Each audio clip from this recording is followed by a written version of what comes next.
Witam wszystkich serdecznie w kolejnym odcinku naszego wspólnego malowania. Pokażę Wam dzisiaj, jak pracować różnymi technikami, ale przede wszystkim będzie to technika szpachlowa. Będziemy pracować takimi szpachlami różnej wielkości, ale trzeba wiedzieć, jak to zrobić. I my dzisiaj spróbujemy się tego właśnie nauczyć. Będziemy malować wydute. Pejzaż miejski, troszeczkę taki niedopowiedziany, bo pamiętajcie, że najciekawsze obrazy są takie, które są nie do końca wymalowane, takie tak zwane niedopowiedziane, gdzie każdy może dopisać sobie historię, gdzie zawsze można coś dodatkowo ciekawego zobaczyć, nawet po wielu latach, kiedy nasz obraz wisi u nas w domu. Mamy paletę, jak zawsze, całą masę farb różnych ważnych kolorów. Podzielimy sobie nasz obraz najpierw jak gdyby na dwie strefy. Obraz będzie takim pejzażem trochę w deszczu, gdzie pojawią się budynki po prawej stronie. Po lewej stronie zostawimy trochę pustej, czystej przestrzeni. Pojawi się również lampa i kobieta. Będzie padał deszcz. Zastosujemy podobną technikę jak podczas malowania obrazu z Paryżem. Potrzebujemy na początek duży, szeroki pędzel do tła. Popatrzcie. Nylonowy, szeroki, numer 2. I podzielimy sobie, tak jak już wspominałam wcześniej, obraz na dwie strefy. Potrzebujemy więc z jednej strony białą farbę. Wyciskamy na paletach. Tak całkiem sporo tej białej farby. Pamiętajmy, że obraz jest duży. 60 na 80 cm płótno. Trochę nam materiałów będzie potrzebnych. Odrobinę dodamy sobie do tego czerni tym razem. Zrobimy taki bardzo delikatny, szary kolor, ale niech to będzie szary z kapeczką niebieskiego. Nie będzie wtedy taki smutny, mysi, tylko taki troszeczkę właśnie zabłękitniony. Może być ultramaryna. Taki chłodny niebieski, bez domieszki żółci. Spróbujemy wymieszać to wszystko. Maczamy pędzel w wodzie oczywiście. Pamiętajmy, że woda jest podstawowym medium farb akrylowych i nie bójmy się jej używać, szczególnie na początku, kiedy samo płótno potrzebuje nam dużo wchłonąć tej wody z farbą. Później możemy już malować jak najbardziej farbą gęstą, nie używając nawet w ogóle wody, szczególnie podczas malowania szpachlą. Natomiast w tym momencie ważna jest spora ilość wody. Rozrabiamy sobie kolor. Pobieramy sporo bieli, popatrzcie. Odrobinkę czarnego. Tego czarnego musi być naprawdę odrobinkę. W innym przypadku zamiast szarości takiej jaśniutkiej wyjdzie nam prawie taki czarny, bury kolor, a tego tutaj nie chcemy. Dodajemy kapeczkę niebieskiego. Widzicie, wychodzi nam już taki troszeczkę właśnie szary, ale taki zaniebieszczony delikatnie, jak takie naturalne właściwie niebo lekko przydmione za chmurkami. Jest. Dobra. I tym kolorem pomalujemy pół naszego bojdramu, czyli płótna, po lewej stronie. Oczywiście nasza lewa, płótna prawa.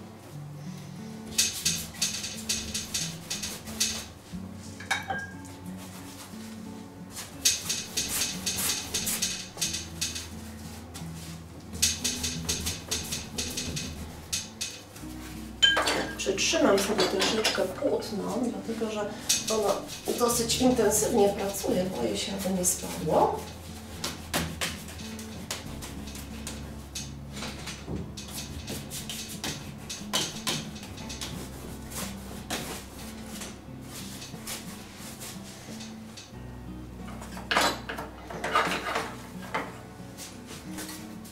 Jak widzicie, jako palety używam zwykłych dekturek. I powiem Wam szczerze, że jest mi najwygodniej, dlatego że taką dekturkę zużytą później się po prostu wyrzuca. Wcale nie trzeba szorować specjalnych palet. Myślę, że to To jest kwestia tak naprawdę tego, że producenci chcą na nas trochę zarobić, a jest to zupełnie niepotrzebne, zobaczcie. Taka zwykła, czysta dekturka, zwykłe pudełko nawet po butach może nam doskonale służyć za paletę.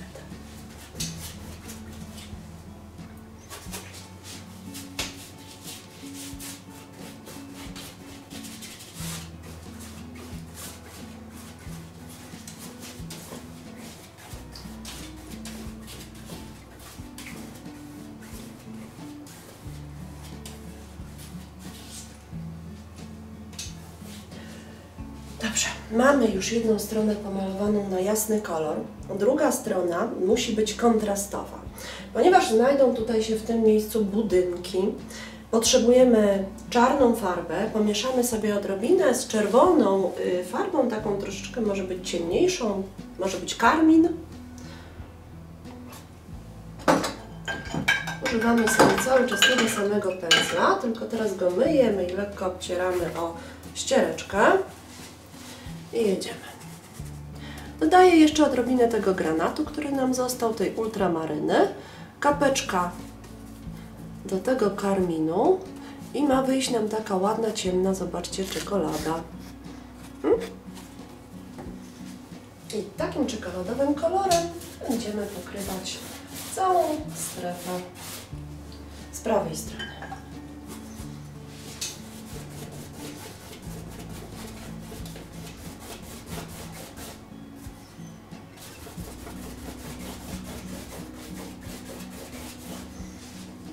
Widzicie, jeżeli jest mało wody, farba wcale nie chce się tam dobrze wchłaniać. Cały czas musimy pamiętać o dobieraniu wody do farby. Szczególnie, powtarzam na początku, kiedy płótno bardzo jeszcze chłonie.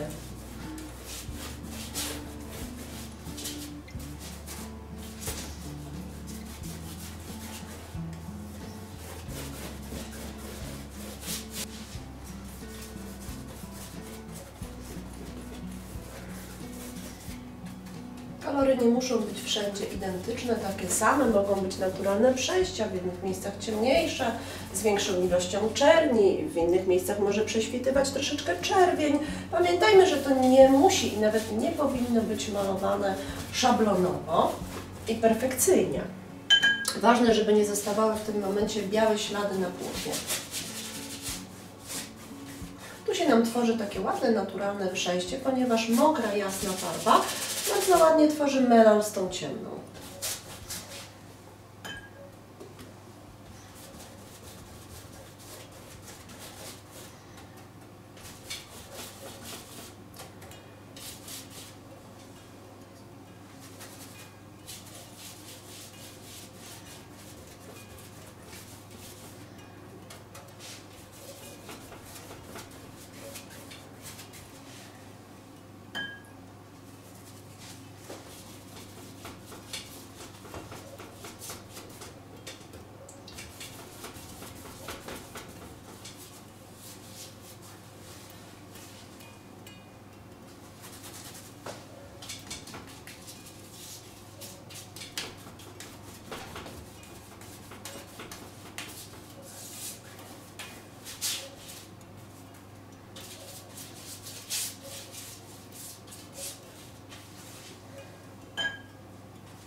Dobrze, myślę, że wystarczy na początek.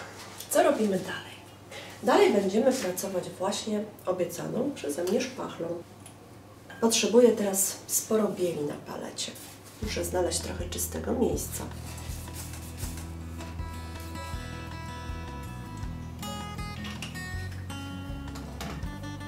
Biorę dużą szpachelkę, taką naprawdę całkiem sporą. Tutaj jest numer 5. I zaczynam od elementów na jasnym tle. W jaki sposób? Ważna jest teraz technika. Bierzemy szpachelkę i nakładamy nią, zobaczcie, farbę. Ale tej farby musi być dużo. Postaram się pokazać Wam to bokiem. Widzicie, jak dużo jest tej farby? Ale tylko po tej stronie spodniej, nie na wierzchu. Co robimy teraz? Będziemy tak przykładać szpachelkę, żeby nie wciskać jej w obraz. To jest teraz bardzo ważne. Jeżeli szpachelkę wciśniemy mocno w obraz, pozostawimy taką ciągłą po prostu krechę. Taką grubą fakturę, która zupełnie będzie gładka. A nam będzie teraz chodziło o to, żeby ta szpachelka pozostawiała dziury, szpary, żeby nie było takiej regularnej struktury, tylko żeby pojawiło nam się coś takiego bardzo malarskiego, co będzie nam imitowało troszeczkę taką pogodę w deszczu. Spróbujmy. Widzicie, o co chodzi? Lekko, lekko, lekko, aż praktycznie do zaniku. I znowu pobieram sobie farbę i jedziemy.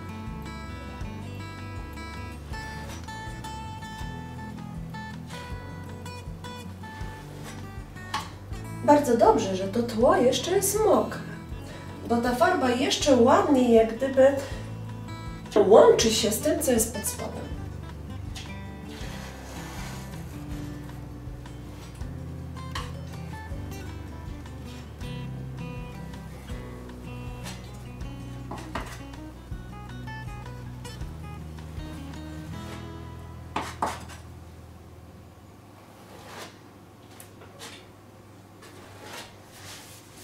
Dodajemy farbę.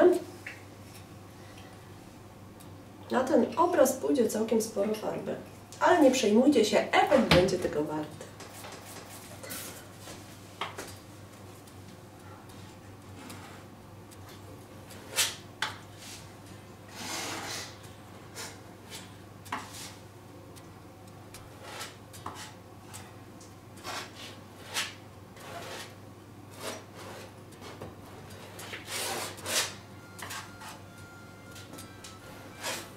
Dobrze, wjedziemy troszeczkę sobie tutaj tym jasnym kolorem teraz na górę, żeby nie było takiego bardzo silnego cięcia.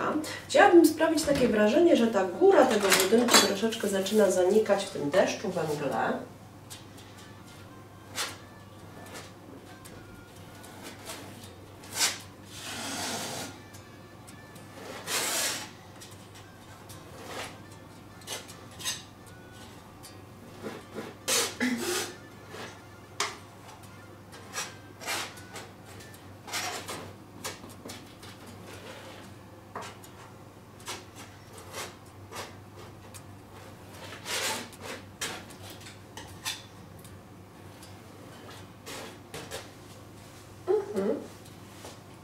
Dobrze.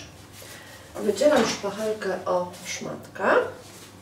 Nawet nie musimy jej myć, bo ona się bardzo ładnie, zobaczcie, wyciera. Czyściutka jest. I teraz popracujemy sobie tutaj, troszeczkę nad budynkiem. Powiedzmy, że w tym miejscu, tak troszeczkę poniżej połowy naszego blade ramu, zrobimy taką linię horyzontu. To będzie takie miejsce, gdzie tam pojawią się takie jeszcze trochę budynki, które będą zachodziły nam prawie tutaj trójkątem, zobaczcie, do końca.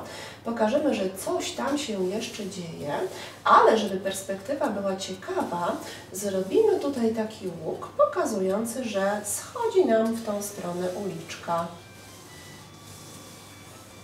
O, i to będzie chodnik. Im bliżej nas, czyli to miejsce, tym okazuje się, że chodnik się rozszerza. Typowa perspektywa.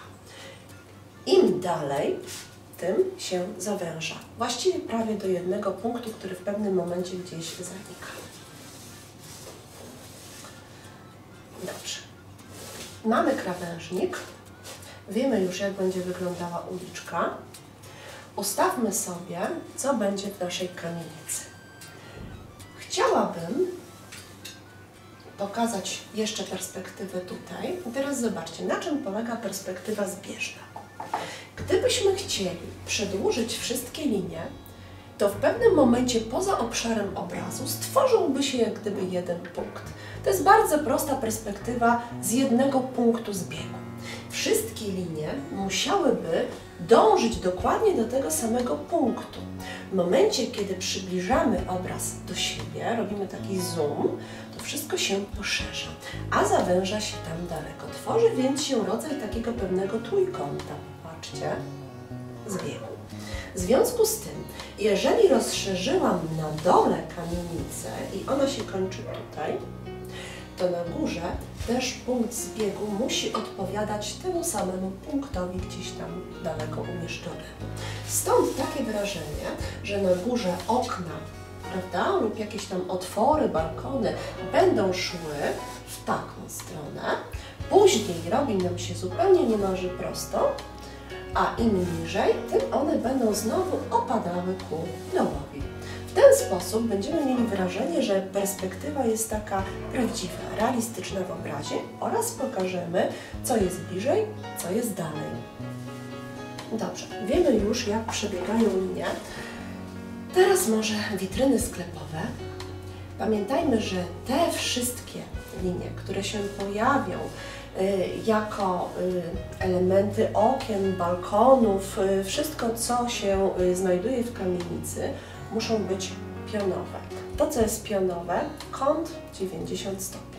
Jeżeli się pojawią jakieś krzywizny, będziemy mieli takie wrażenie, że cała budowla za chwilę się rozsypie, rozpadnie, będzie krzywa. Dlatego tu mogą pojawiać się linie pod różnym kątem, natomiast w tą stronę zawsze musi być prosto i pionowo. Wtedy będziemy mieli pewność, że budynek stoi sztywno, twardo na miejscu.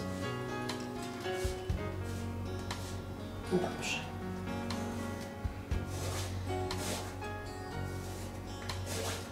Wyznaczam sobie na razie delikatnie miejsca, które będę chciała za chwilę pokazać.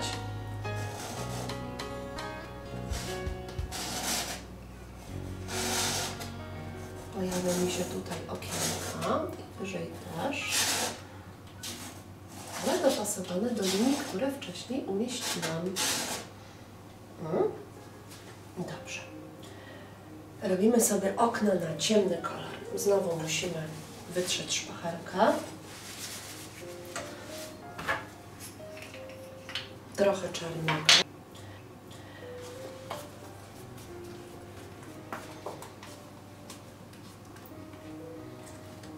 Widzę, że czarna farba zaczyna nam się drastycznie kończyć. Pewnie będę musiała pójść po posiłki. To jest bardzo fajny kolor. Bardzo go osobiście lubię. Wygląda niezwykle niepozornie.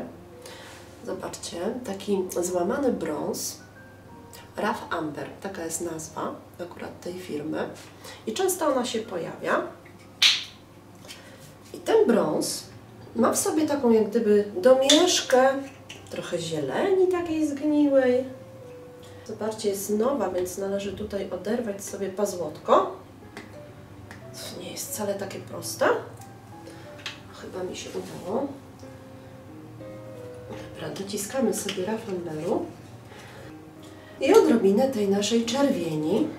I mamy obecnie taki widok na palecie. Bierzemy znowu szpachelkę, ale może tym razem troszeczkę bardziej precyzyjną, troszeczkę mniejszą. Niech będzie na przykład trójeczka.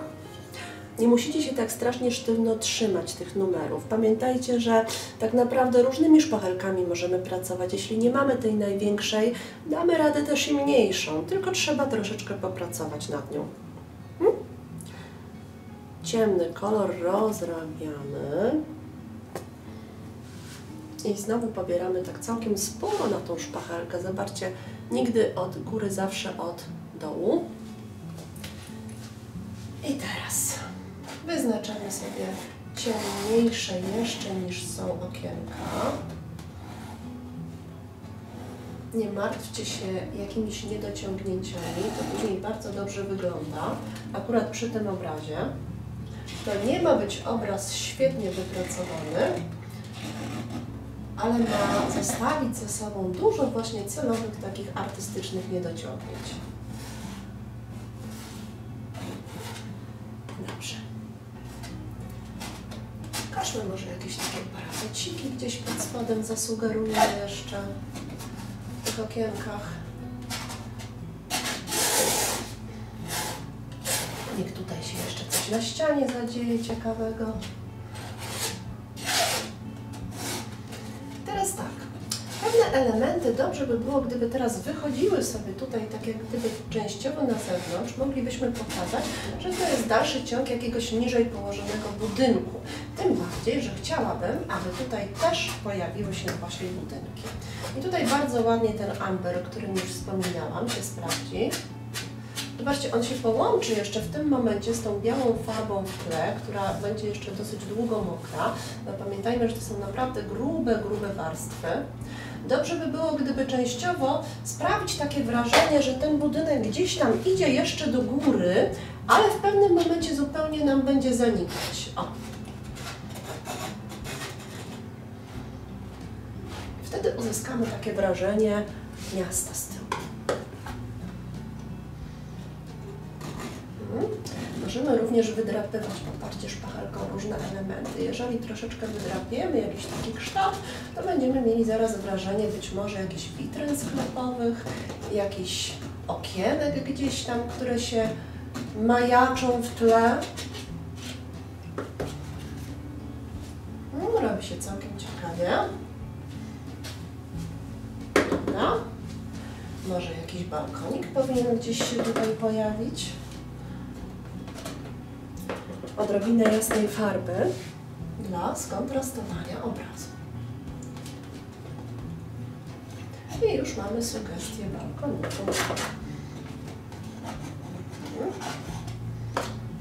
Dobrze. Niech ten mur też nabierze odrobiny struktury. Mimo tego, że jest ciemny, nie chciałabym, żeby został zupełnie gładki.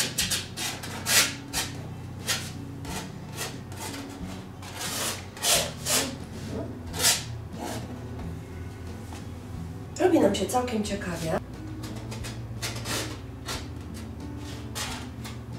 Spróbujmy zrobić teraz takie wrażenie, że te dwa miejsca są rozjaśnione światłem. Niech to będzie wieczór, pada sobie deszczyk, a witryny sklepowe są ładnie oświetlone.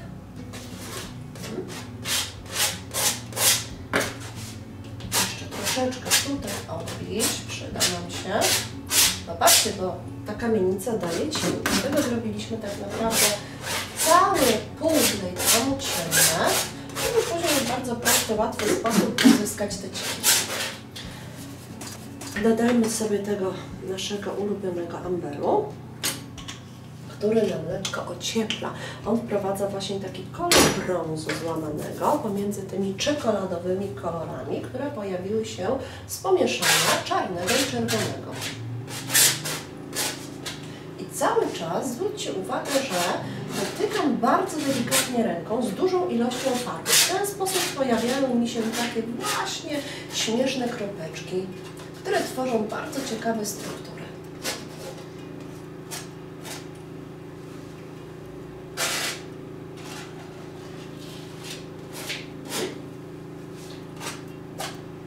Dobrze. Pamiętajmy, że te budynki, ponieważ pada deszcz, jest wszędzie mokro, też powinny dawać nam jakieś cienie. Więc zarówno zanikanie z tej strony bardzo się przyda, jak i zrobienie delikatnych cieni przez kilka pociągnięć jeszcze mokrej farby. Dobrze. Poprawmy troszeczkę sobie krawężnik. Tak. Uwaga. Te miejsca. Dobrze by było wprowadzić jakiś kolor i ciekawy kontrast tutaj. Wyobraźmy sobie, że tam pada ciepłe światło od środka. Wycieram teraz szpachelkę, dodaję na paletę bieli odrobinę ciepłej żółci, pomarańczu i czerwieni. Wchodzimy teraz w takie ciepłe barwy, które będą stanowiły tutaj w naszym obrazie takie ładne, kolorystyczne kontrasty, a zarazem akcenty mocniejszej, ciepłej, efektownej plamy na takim chłodnym, zimnym tle. Dajemy więc biel. Bierzemy żółć. Ta żółć niech będzie, moi drodzy, taka naprawdę ciepła, bardziej miodowa. Do tego dołożymy sobie kapeczkę pomarańczu, pełny, ładny, jasny pomarańcz i karmin czerwień. Paleta wygląda teraz tak. Dobrze. Co zrobimy w oknach? Tutaj, w dwóch dużych oknach, pojawi nam się taki mocno ciepły kolor. Dajemy żółć z białym. Kolory nie muszą być idealnie wymieszane. Dobrze, jeżeli przenikają się na szpachelce, troszeczkę oddzielnie. Uwaga! Jedno pociągnięcie, nie przesadzajmy z pociągnięciami. Jeśli będziemy to robić wielokrotnie, to farba, która jest jeszcze mokra pod spodem, zacznie nam brudzić cały nasz jasny kolor. Szpachelka też już jest zabrudzona, więc za każdym razem należy taką szpachelkę przetrzeć. Jeżeli pracujemy mokrym na mokrym, musimy dbać o czystość narzędzi. Inaczej wszystko nam się pobrudzi i będzie sprawiało wrażenie jednego wielkiego błota. To jest zawsze troszeczkę takie ryzyko. Dobrze, jedziemy dalej. Odrobinę od dołu jeszcze leciutkie pociągnięcie i wystarczy. Dobrze, znowu przecieram szpachelkę.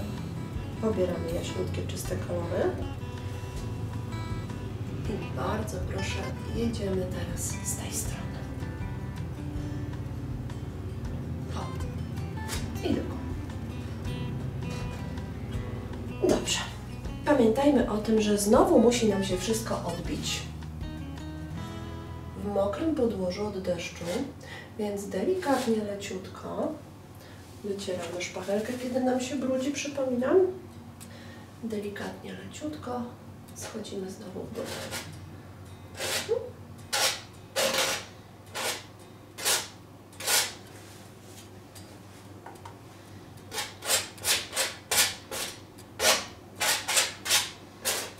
Dobrze. Zrobimy czerwone, ładne daszki. Czerwień z pomarańczem teraz będą przydatne i to będą nasze takie akcenty kolorystyczne.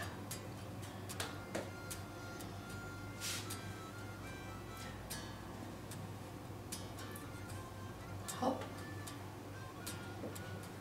Za dużo się pomarańczu troszeczkę wdarło. Dołożymy sobie troszeczkę czerwieni, teraz będzie lepiej. I to samo po tej stronie. Hop. Jadę tak celowo od dołu, żeby tutaj więcej farby zostawić. Wtedy jest wrażenie, że ten daszek nam ładnie wystaje. Zupełnie jakby na zewnątrz wychodzi. Jeszcze odrobinkę tu poprawimy. Też nadamy takie wrażenie ładne.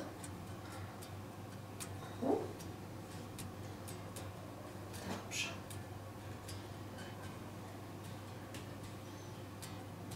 I jeszcze raz.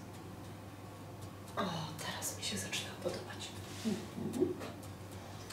Dobrze, no ale ten czerwony kolor wypadałoby, żeby też się odbił nam tutaj na dole.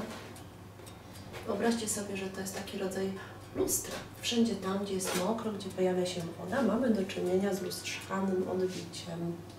Czyli najpierw odbija się jasny kolor, ciepły, a potem na końcu czerwień.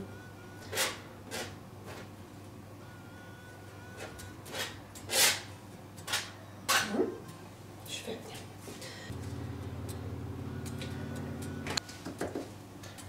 No dobrze.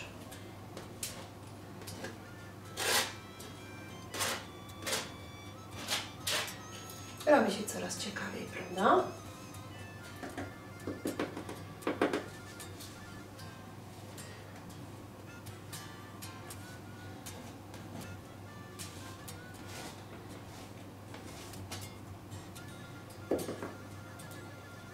Prowadzę kilka bardzo leciutkich akcentów jeszcze tutaj na górę tego budynku.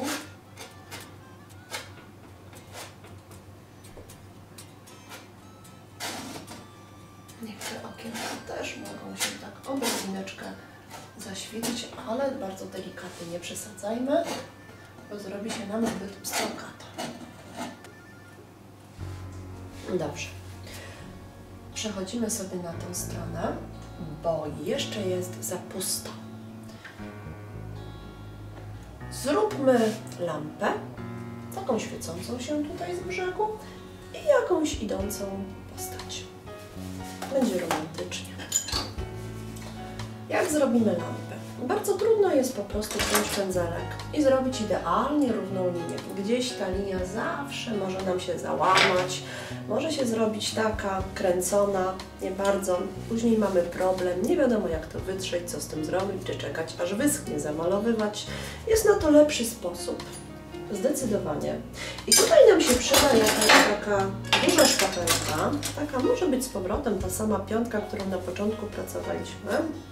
Wycieram ją sobie ładnie i teraz ją zamoczymy. Ona musi być naprawdę mokra, musi być wilgotna. Dobieramy sobie znowu czarny kolor. I teraz tak, dużo wody, rozrabiamy farbę. Farba musi być w tym wypadku naprawdę, zobaczcie, rzadziutka. Taką robimy troszeczkę konsystencję tuszu. Jeszcze za mało wody. I kilkakrotnie uderzamy sobie szpachelką kantem. Będziemy pracować zupełnie samym kantem. Możemy sobie, zobaczcie, nawet sprawdzić na palecie, czy nam pozostaje taki ostry ślad. Pozostaje cienki, prawda? Dzięki temu, że szpachelka jest prosta, no warunek jest taki, że ona musi być prosta. Jak będzie zakrzywiona, nie zrobimy równej linii, nie ma szans. Ustawiamy sobie tą szpachelkę w miejscu, gdzie chcemy mieć kreskę i po prostu sobie jedziemy. Zobaczcie. Prosta kreska jak od linijki. Jedziemy sobie, jedziemy. Dobieramy sobie cały pas farby. I dobra. Powiedzmy, że na tym etapie ona się może już zakończyć. Latarnie zazwyczaj na samym dole mają takie nieco rozszerzone. Zobaczcie, tutaj te końcówki. Dołożymy sobie więc troszeczkę więcej tej farby. Zrobimy takie wrażenie, że tu się nam ta latarnia kończy. Celowo nie, dosłownie nie do końca. Niech odrobina gdzieś tam będzie nie do powiedzenia, nie do ciągnięcia.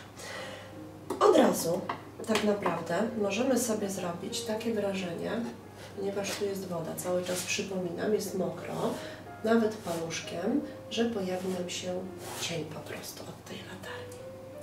Natomiast w tym miejscu delikatnie wyznaczymy sobie tak jeszcze odbicia. Potem poprawimy to białą i będziemy mieli bardzo fajne wrażenie mokrej płaszczyzny odbijanej.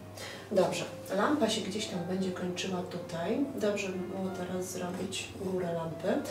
I teraz już możemy tak naprawdę naszkicować sobie małym pędzelkiem. Do tego celu wystarczy taki pędzelek. Dwójeczka nylonowa. Pobiorę sobie troszeczkę czarnej farby i naszkicujemy kształt lampy.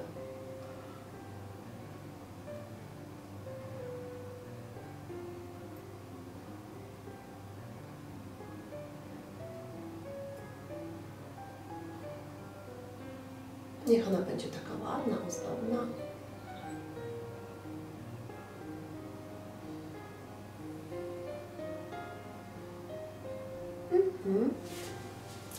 Dobrze. Dołożymy sobie teraz malutką szpachelką. Numer 1. Malutka, też bardzo przydatna sprawa. Dołożymy sobie trochę światełka, niech nam lampa się nieco zaświeci.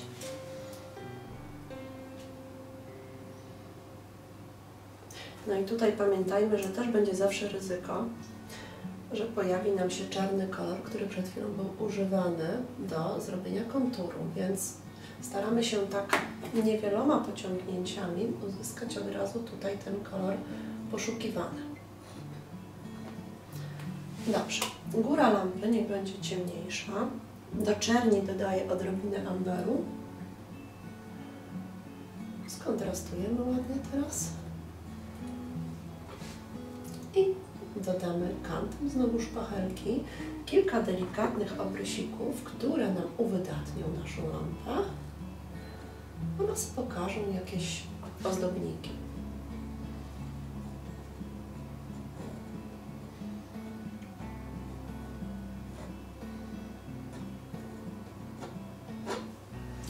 Jest. Lampa jest bardzo fajna. Popatrzcie, mamy w tej chwili 3 elementy już w obrazie, idące sobie po ukośnej, które mają żółte akcenty. Do pełni szczęścia potrzebuję jeszcze tutaj idącej kobiety z parasolką. W końcu pada deszcz. Weźmy sobie teraz kałanek. Kałanki to są takie precyzyjne, nylonowe pędzelki. To jest na przykład kałanek numer 1. Będziemy w naszym malarstwie się często posługiwać również tymi pędzelkami, aby wykonywać jakieś takie precyzyjne, drobne rysunki. Pobieramy sobie znowu czarną farbę, bo musimy pracować kontrastowo. Skoro tło mamy bardzo jasne, postać spróbujemy sobie naszkicować ciemnym kolorem. Zastanówmy się, jakiej będzie wielkości. Myślę, że stąd mniej więcej się zacznie. Parasoleczka może być mniej więcej taka. Coś na wielkość takiego daszka. Żeby też nie przesadzić, musi być proporcjonalna w stosunku do lampy i do domów. Jak już wyznaczymy sobie parasolkę, to teraz postać kobiety. Kobieta jest zakryta częściowo pod tą parasolką, więc nie będzie widać jej całej. Główki na pewno nie, to przecież chroni się przed deszczem. Natomiast będzie widać fragment pleców, biodra. Możemy jej zrobić taką fajną, powabną sukieneczkę. Będzie wtedy jeszcze bardziej kobieco wyglądała. Być może jakiś szaliczek, prawda, który gdzieś tam na wietrze lub papaszka pojawi się po tej stronie. Pamiętajmy, że kobieta jak idzie tyłem, trzyma sobie tak parasolkę, tak? Gdzieś tam z boku może trzymać torebkę. W związku z tym łapka tutaj zagięta w łokciu nam się pojawi i może się też pojawić na niej torebka. Będzie jeszcze bardziej naturalnie wyglądała, może akurat idzie sobie z zakupów. Do tego wszystkiego nóżki. Nóżki są bardzo tutaj ważne, ale nie bójmy się tych nóżek, po prostu zróbmy sobie je takie ładnie skupione tutaj gdzieś na dole. To też będzie taka sugestia. Ona sobie będzie szła w jakichś kozaczkach, może gumowiaczkach, no bo przecież deszcz pada.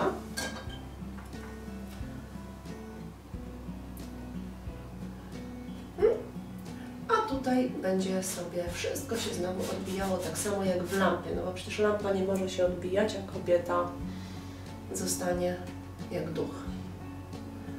Dobrze.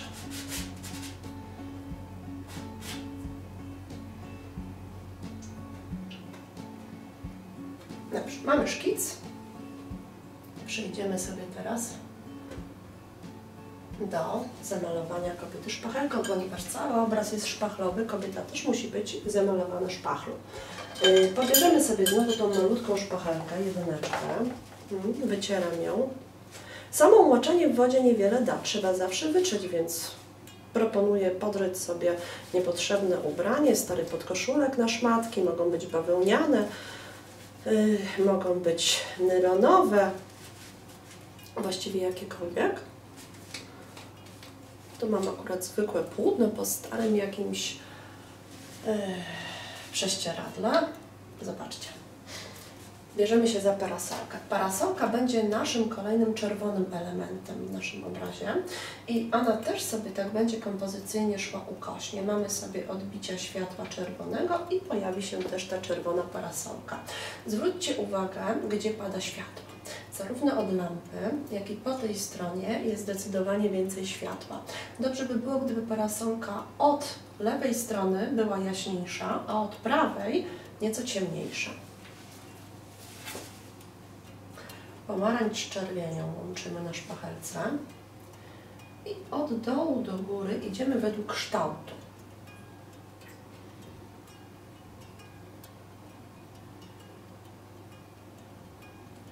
Na razie położymy sobie pierwszą warstwę.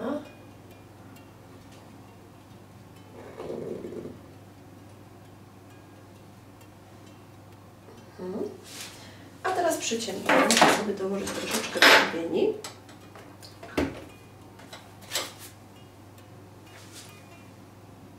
I tym karminem postaramy się przyciemnić parasolkę po prawej stronie.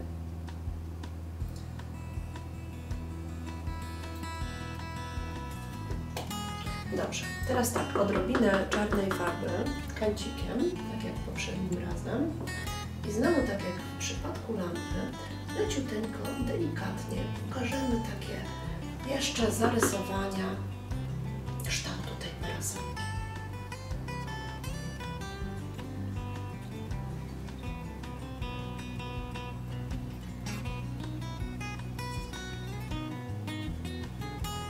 Pamiętajcie, że praca szpachlą wcale nie jest taka łatwa i za pierwszym razem może nam coś nie wyjść, ale nie zniechęcajcie się, dlatego że praca szpachlą wymaga od nas jednak pewnej wprawy. Przy trzecim, czwartym, piątym obrazie być może okaże się, że już na tyle zaznajomiliście się z tym sprzętem, że będzie nam fantastycznie wszystko wychodzić, dużo szybciej niż pędzlem czasem, a bardzo efektownie. Przechodzimy do ubrania naszej kobiety. I znowu tutaj połączymy sobie czarny kolor z odrobiną anderu. Trzymamy się cały czas tej samej palety barw. Dodamy na kibić czarnego. Będzie nam ładnie kontrastowała w ten sposób z tłem. Patrzymy na tą sukieneczkę, jak nam się uda. Troszeczkę damy jeszcze na rączkę ciemnego koloru. Możemy jakiś czarny błaszczyk.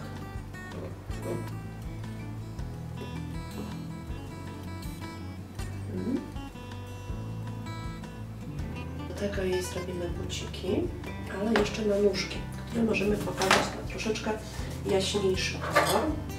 Taki ciepławy, między bielą, żółcią a pomarańczem.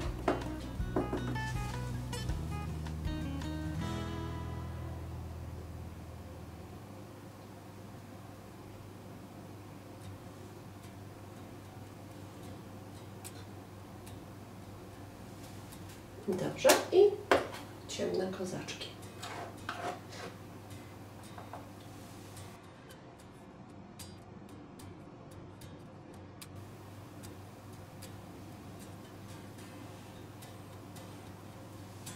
Tak jest. Teraz kilka pociągnięć na płasko szpachelką. I paluszkiem przejedziemy, pokazując sobie w dół. Bardzo delikatny, subtelny cień. Dziewczyna ma również parasolkę i tak samo jak w przypadku tych odbić, ta czerwień też musi się logicznie nam tutaj pojawić.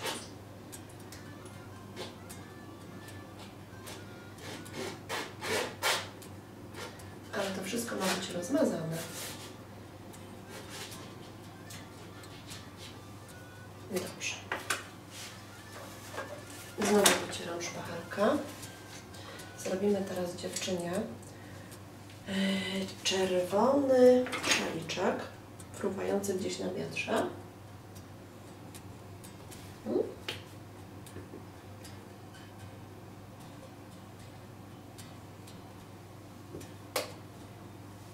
Bardzo ładnie, delikatnie, leciutko. Możemy też sugestywnie zaznaczyć czerwoną torebeczkę, paseczek. Niech ma wszystko do kompletu. Światełko na lampie też może się przydać. Dobrze. I teraz tak, bierzemy sobie odrobinę białego koloru znowu na szpachelkę i postaramy wprowadzać troszeczkę mocniejsze światła pomiędzy cieniami. Wtedy będzie jeszcze lepszy efekt. Zobaczcie wodę. Niech ta woda pojawia się bezpośrednio na cieniu. To samo zrobimy u dziewczyny. Rozbijemy trochę ten mocny cień, a zasugerujemy mocne światła, które mają prawo się odbijać, tym bardziej, że świeci nad nami lampa.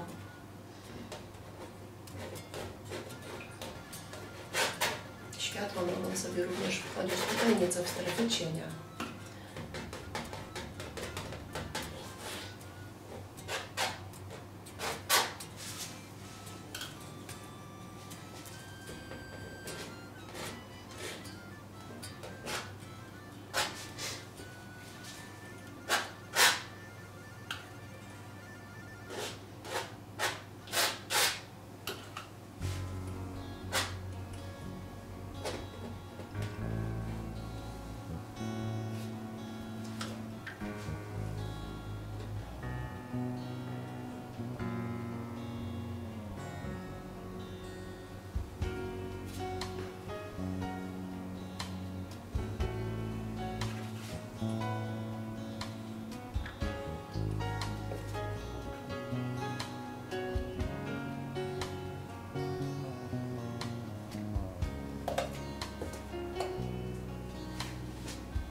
Dobrze, zaznaczymy sobie jeszcze tutaj to miejsce, żeby widać było, że jest to zdecydowanie droga, jakaś uliczka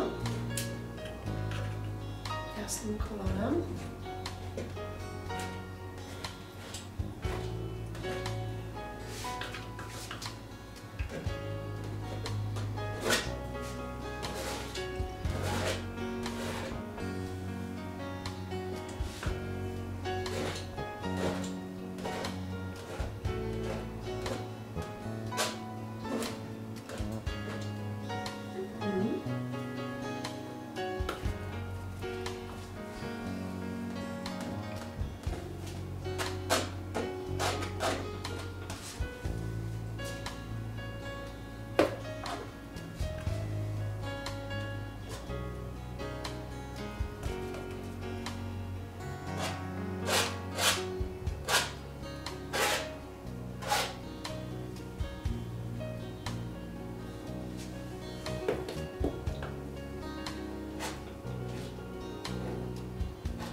No dobrze, wydaje mi się, że nasz obraz jest już gotowy.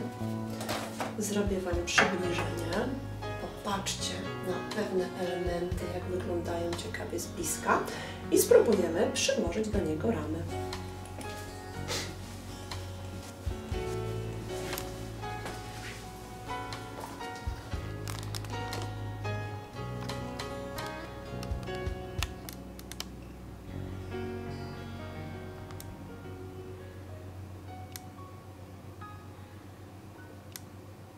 Jak widzicie, obraz wygląda zupełnie inaczej w ramach, jest bardzo efektowny.